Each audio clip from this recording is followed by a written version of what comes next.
Presidente constitucional de los Estados Unidos mexicanos, acompañado de su distinguida esposa. Antes de dar inicio con este evento, les pedimos sean tan amables de permanecer de pie y atender con respeto el toque militar silencio, en honor a los fallecidos por el COVID-19.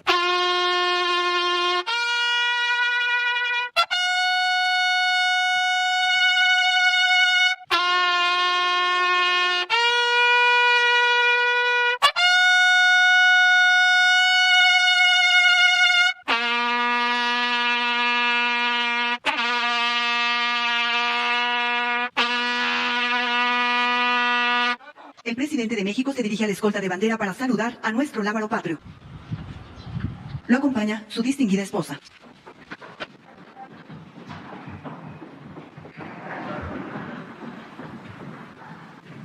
A continuación, se rendirán los honores al presidente constitucional de los Estados Unidos mexicanos y comandante supremo de las Fuerzas Armadas.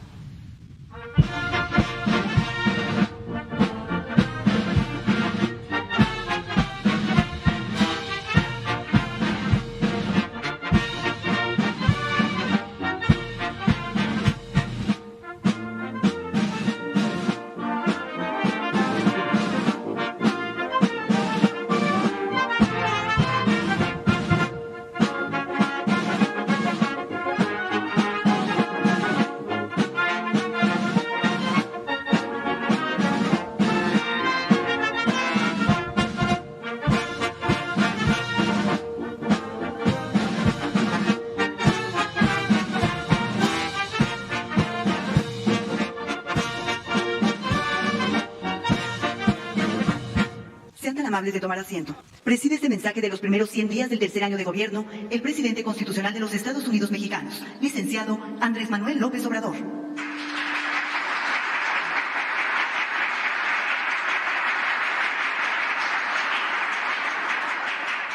Lo acompañan la doctora Beatriz Gutiérrez Müller, esposa del presidente de la República.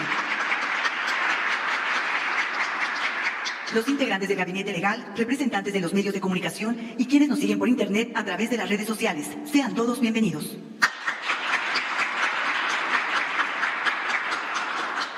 Escuchemos el mensaje que dirige el licenciado Andrés Manuel López Obrador, presidente constitucional de los Estados Unidos mexicanos.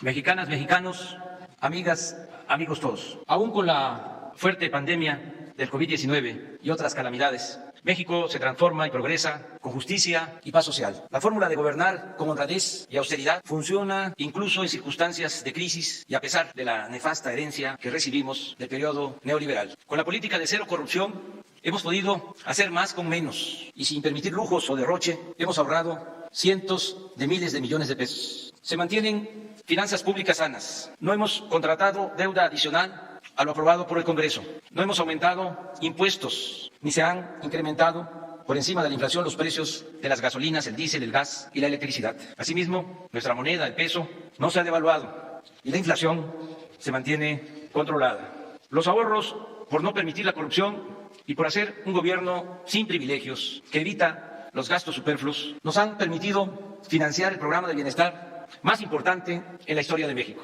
Las pensiones a los adultos mayores y a niñas y niños con discapacidad, las becas desde preescolar hasta posgrado, el mejoramiento y la construcción de vivienda, los créditos a la palabra, la atención a jóvenes que trabajan como aprendices, el apoyo directo a los comités de madres y padres de familia para mantener en buen estado las escuelas, el garantizar atención médica, medicamentos y vacunas de manera universal y gratuita, entre otras acciones de desarrollo social, benefician a la mayoría de la población. En este programa de desarrollo con sentido social destacan las acciones destinadas a rescatar el campo y a sus pobladores. Ahora los campesinos más pobres, sean ejidatarios, comuneros o pequeños propietarios, reciben apoyos directos para sembrar, se les entregan fertilizantes de manera gratuita y se benefician con precios de garantía en maíz, frijol, trigo, arroz y leche. Tanto por estos estímulos como por los créditos de la banca pública y privada, pero sobre todo por el acceso al mercado de Estados Unidos, la producción agropecuaria del país, a pesar de la pandemia, se incrementó en 2020 en 2% en comparación con el año anterior. En cuanto a la pesca, también aumentó el volumen de captura de las distintas especies y por primera vez se entregaron apoyos directos en efectivo a 200,000 pescadores de escasos recursos económicos. Mención especial merece el programa Sembrando Vida,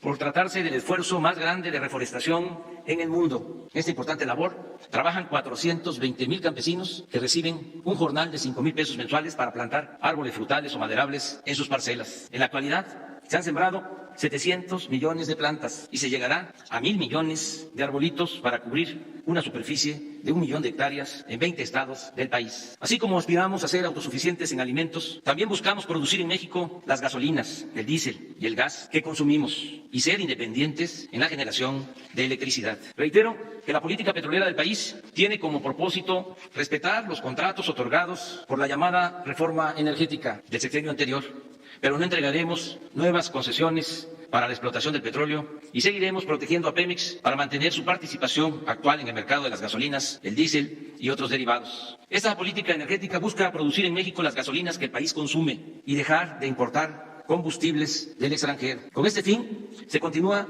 destinando recursos para la modernización de las refinerías existentes. Se reiniciará la construcción de la planta coquizadora de Tula Hidalgo y se va a concluir a mediados del año próximo la nueva refinería de Dos Bocas, Paraíso, Tabasco. Aún cuando se han descubierto 3 grandes e importantes yacimientos petroleros durante nuestro gobierno, la extracción de petróleo se destinará a la refinación y se acabará con la práctica de exportar crudo y comprar gasolinas. Es decir, toda la materia prima será procesada en nuestro país. Esta nueva política significa no extraer más petróleo que el indispensable para cubrir la demanda de combustibles del mercado interno. En términos cuantitativos, esto significa que durante todo nuestro mandato no sacaremos del subsuelo más de 2 millones de barriles diarios. De esta forma, evitaremos el uso excesivo de combustibles fósiles, seguiremos actuando de manera responsable y no se afectará la herencia de las nuevas generaciones. La Secretaría de Hacienda y Crédito Público continuará reduciendo los impuestos a Pemex para garantizar la ejecución de su programa de inversión, mantenimiento y operación. Pemex es una empresa de la nación y siempre contará con el apoyo del Gobierno de la República. Se terminará de limpiar de corrupción a nuestra empresa petrolera. No permitiremos nunca más casos como los de Odebrecht o el de la compra a precios inflados de las plantas de fertilizantes, ni la entrega de moches o sobornos a funcionarios y legisladores. En cuanto a la industria eléctrica, la reforma que acaba de aprobar el Congreso permitirá reparar el grave daño que causó la privatización al sector público y a la economía popular.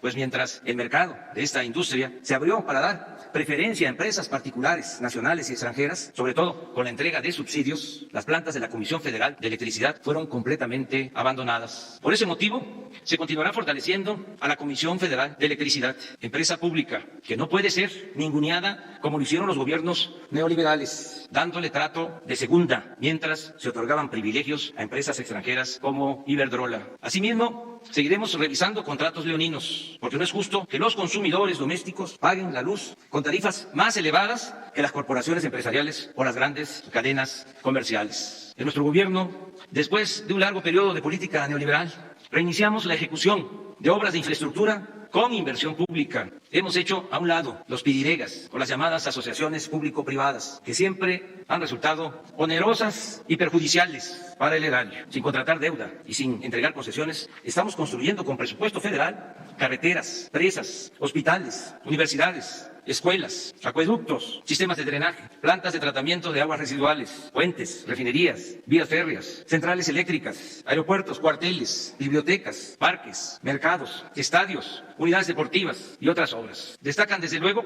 la construcción del aeropuerto Felipe Ángeles, el programa integral del Istmo de Tehuantepec para articular puertos, trenes y crear una vía rápida de comunicación entre países de Asia y la costa este de los Estados Unidos de América. Asimismo, menciono que el Tren Maya llevará bienestar a la región de mayor riqueza arqueológica, cultural y turística del país. Tan solo en la ejecución de estos 3 grandes proyectos se están generando 116,000 empleos directos y alrededor de 227,000 empleos indirectos. También informo que está en marcha la integración económica y comercial con Estados Unidos y Canadá. El acuerdo de cooperación con soberanía entre nuestros países significa producción, empleos, mejores salarios y crecimiento en el norte del continente americano. Pues solo así, sumando esfuerzos, inversiones, talento y mano de obra, podremos salir adelante en el complicado escenario de la economía y del comercio mundial. Somos conscientes que el desarrollo nacional depende, en buena medida, de que logremos reducir la violencia y garantizar la plena tranquilidad pública. Con este propósito y bajo el principio de que la paz es fruto de la justicia, estamos atendiendo a los jóvenes, creando empleos, haciendo realidad el derecho a la educación combatiendo la pobreza, fortaleciendo valores culturales, morales y espirituales y también, desde luego, actuando con profesionalismo, perseverancia, coordinación y respeto a los derechos humanos para garantizar la seguridad pública. Fruto de este trabajo conjunto de todos los días son los siguientes resultados. En el tiempo que llevamos en el gobierno se redujo el robo de combustibles, el llamado huachicol, en 95%, los homicidios en 1.6%, el robo de vehículos en 40%, el secuestro en 38%, y así en casi todos los delitos del fuero común y del fuero federal. En suma, de 11 delitos considerados como de mayor impacto, solo 2 han presentado aumentos. El feminicidio, que creció en 8.5% y que posiblemente antes no se clasificaba como ahora, y la extorsión, que aumentó en 21%. Todo este esfuerzo para conseguir la paz se ha llevado a cabo sin violaciones a los derechos humanos, sin el involucramiento de las fuerzas federales en masacres, sin cometer tortura, sin perpetrar desapariciones forzadas y ejecuciones extrajudiciales, sin criminalizar a sectores enteros de la población como ocurría antes. Aquí destaco la importancia de la creación de la Guardia Nacional, que ya cuenta con 100.000 elementos, los cuales operan desde 157 cuarteles construidos por los ingenieros militares en todas las regiones del país. Expreso mi reconocimiento sincero y fraterno a las Fuerzas Armadas. Sin la lealtad de las Secretarías de Defensa y de Marina y sin su entrega al pueblo, no tendríamos los mismos resultados en seguridad, en desarrollo y en bienestar. Con las Fuerzas Armadas ayudamos a la población afectada por huracanes, inundaciones, temblores, incendios y otros siniestros. Y con ellas, con las Fuerzas Armadas, contenemos a la delincuencia organizada e impulsamos la reconstrucción de la seguridad y de la paz en las regiones del país más afectadas por la violencia delictiva. Con personal militar se cuidan las instalaciones estratégicas de la nación, se evita el robo de hidrocarburos, se enfrenta el contrabando, se persigue la corrupción en los puertos y se defiende la soberanía. Se protege a migrantes y, por si fuera poco, las Fuerzas Armadas nos ayudan en la construcción de obras de infraestructura para el desarrollo del país. Recordemos que sin los ingenieros militares y marinos no estaríamos en este proceso de construcción de obras y servicios, de acciones tan relevantes como el dragado o desasolve de ríos, la limpieza de playas, la construcción de canales, las sucursales del Banco de Bienestar, los cuarteles de la Guardia Nacional, los viveros para las plantas del programa Sembrando Vida, el manejo de la logística y la distribución de las vacunas contra el COVID.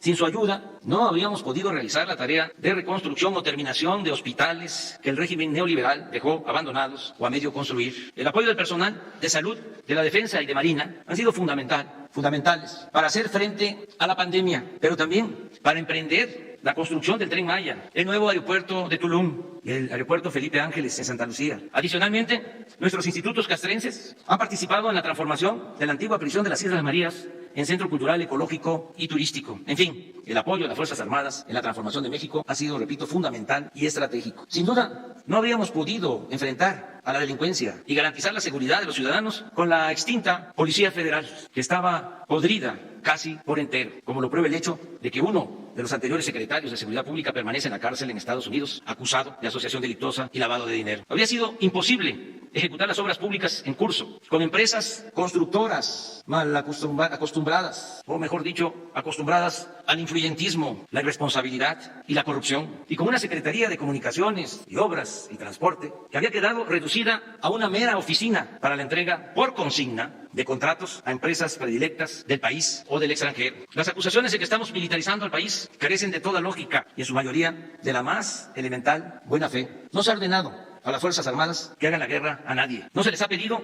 que vigilen u opriman a la sociedad, que violen las leyes, que coarten las libertades y mucho menos que se involucren en acciones represivas o violatorias de los derechos humanos. Por el contrario, en esta nueva etapa, la generosa y decisiva participación de nuestros soldados y marinos en acciones de desarrollo, bienestar y paz es refrendo de su lealtad a las instituciones civiles. Esa participación, además, contribuye a dejar atrás la distancia y hasta la desconfianza entre civiles y militares que se generó por las decisiones erróneas y perversas de los anteriores gobernantes. Por eso reitero mi reconocimiento a esas dos importantes instituciones del Estado mexicano, la Secretaría de Marina y la Secretaría de la Defensa Nacional. Gracias, almirante José Rafael Ojeda Durán. Se lo transmite, almirante Redondo. Gracias, general Luis Crescencio Sandoval González. Amigas y amigos, en este año 2021 estamos conmemorando los 700 años de la fundación de nuestra ciudad capital. Según se afirma en los memoriales de Culhuacán, se decía mientras exista el mundo, no acabará la gloria y la grandeza de México Tenochtitlan. También en este año estamos recordando su caída hace 500 años por la invasión española, así como los 200 años de nuestra independencia, alcanzada el 26 de septiembre de 1821. Para nosotros, la historia, como diría Cicerón, es la maestra de la vida, y las culturas heredadas de nuestras grandes civilizaciones han sido siempre nuestra salvación ante agresiones, huracanes, temblores, inundaciones, incendios, sequías, epidemias, malos gobiernos, saqueos y otras desgracias. Por eso, no debemos olvidar nuestro pasado. Sus enseñanzas son la base para edificar un mejor porvenir. En este contexto, hemos celebrado ya 3 actos conmemorativos. Uno dedicado a Vicente Guerrero, líder popular e independentista. Otro para recordar la promulgación del Plan de Iguala y la creación de nuestra bandera. Y recientemente, el 25 de marzo, en Chapotón, Campeche, honramos la resistencia indígena y condenamos el racismo. En estos encuentros de reflexión y diálogo nos acompañaron Martin Luther King, hijo del gran luchador de los derechos civiles, Alberto Fernández, presidente de Argentina, y Luis Arce Catacora, presidente del Estado Plurinacional de Bolivia. También se tienen programadas para los meses próximos exhibiciones de piezas arqueológicas y códices, así como la participación de delegaciones artísticas de varios países, con la asistencia de mandatarios o líderes sociales o sectoriales de diversas expresiones políticas, étnicas, sociales y culturales del mundo.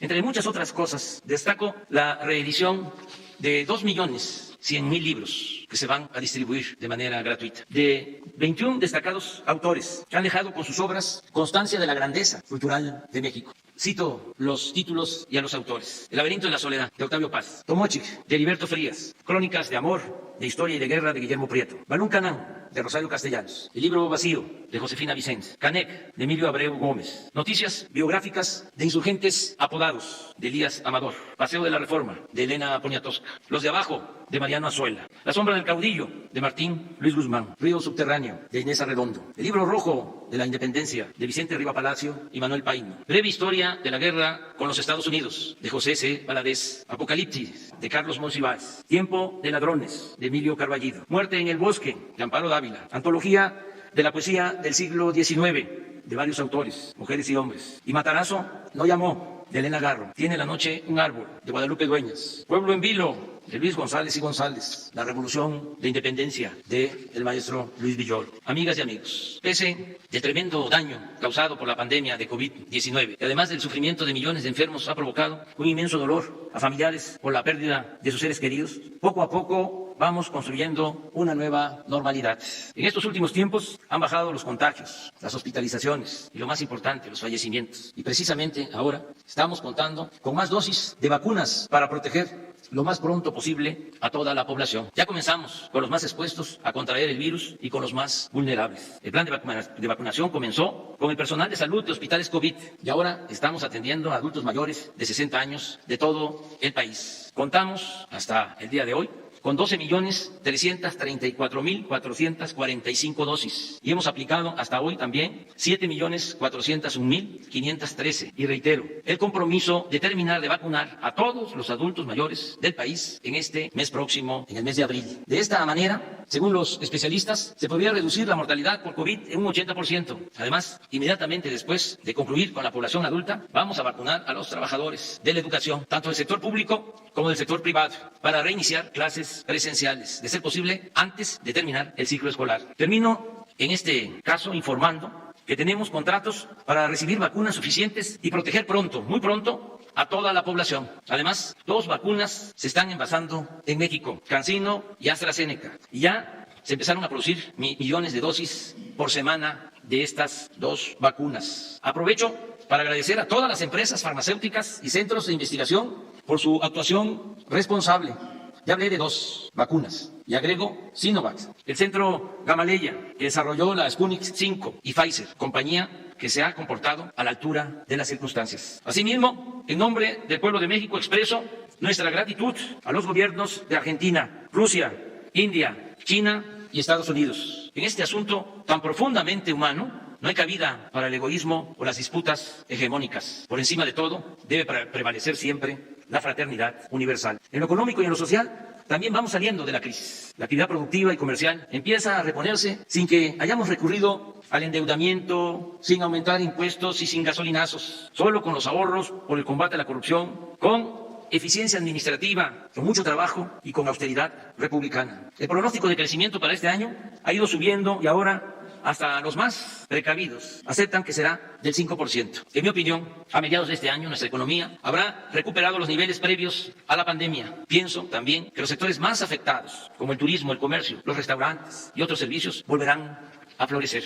Así también lo indican los resultados, los datos. Del 1.117.584 empleos formales que perdimos, 1.117.584 empleos formales que perdimos, ya hemos recuperado 538.013. Esto se ha logrado también gracias al apoyo de los migrantes que en 2020 enviaron a sus familiares $40.600 millones, una cifra récord, y que siguen nuestros paisanos, héroes, heroínas, vivientes, siguen mandando dinero a sus familiares en México. En este primer trimestre tenemos datos y hemos hecho una estimación que van a aumentar las remesas en 13% en relación con el mismo periodo del año pasado. También ha incidido en este horizonte esperanzador las decisiones que tomamos de destinar más presupuesto para el bienestar y entregar estos apoyos de abajo hacia arriba, con lo que evitamos una crisis de consumo. Para ilustrar esta afirmación, baste con el dato de que las tiendas de autoservicio han aumentado sus ventas de marzo de 2020 a la fecha, es decir, durante todo el año de pandemia, en 6%. En fin, la gente no ha dejado de contar con ingresos para alimentos y bienes básicos. No tenemos crisis de bienestar social y no hay saqueos ni un repunte delictivo por hambre, desesperación o desamparo. Desde luego, todavía hay, desgraciadamente, en nuestro país mucha pobreza y nos falta alcanzar el objetivo central de vivir en una sociedad mejor,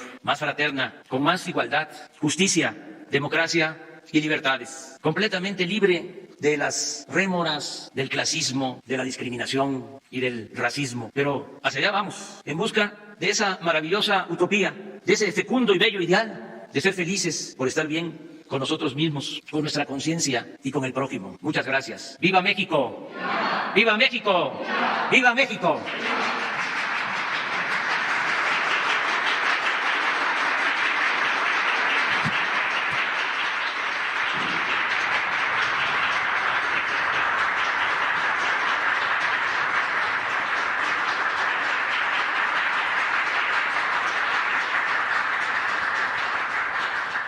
Finaliza este evento con los honores al presidente de los Estados Unidos mexicanos. Se les invita a permanecer de pie para entonar nuestro himno nacional.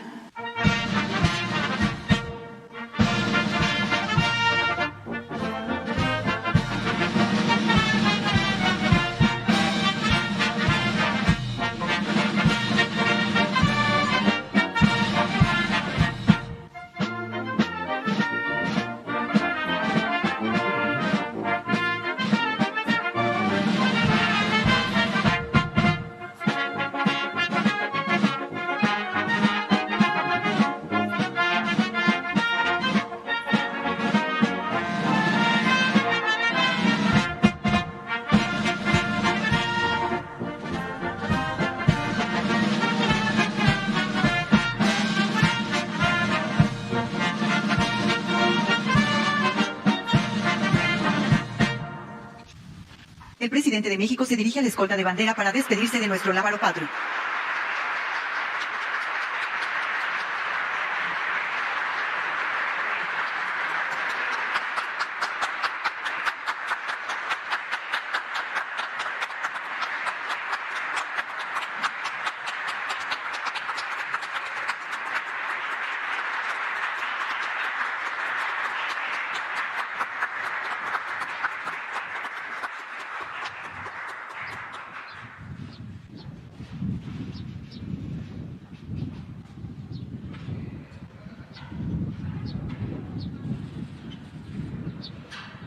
Se agradece la asistencia del presidente de México, de su distinguida esposa y funcionarios que lo acompañaron. Muy buenas tardes.